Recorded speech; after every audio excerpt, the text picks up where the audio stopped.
السلام عليكم ورحمة الله تعالى وبركاته. واش راكم خاوتي؟ لاباس بخير؟ مبروك علينا المنتخب الوطني التأهل للنصف النهائي. جيت ندير هذا فيديو خفيف ظريف على بالكم على رياض محرز اليوم. مباراة رائعة في كأس الاتحاد الإنجليزي أمام أرسنال.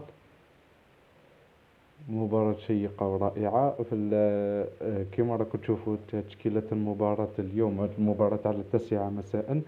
أورتيغا في حراسة المرمى، أكي على الجهة اليسرى، أكانجيو ستونز في قلبي الدفاع، لويس على الجهة اليمنى، رودريغو في الارتكاز، غوندوغان ودي بروين وسط الميدان، جريليتش على الجهة اليسرى، محرز على الجهة اليمنى، إيرلينغ هالاند كرأس حربة.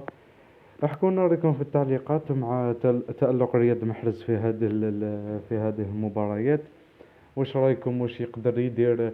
اسكو يسجل يقدم تمرير؟ انا ليا غادي يتألق اليوم وان شاء الله يكون رجل المباراة مع الفترة الزاهية.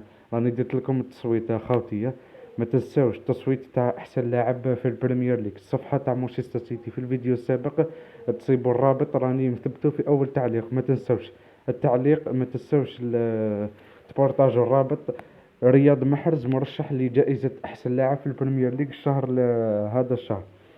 ندعمه خاوتي. رياض محرز كما على بالكم لاعب عالمي، لاعب هايل جزائري عالمي.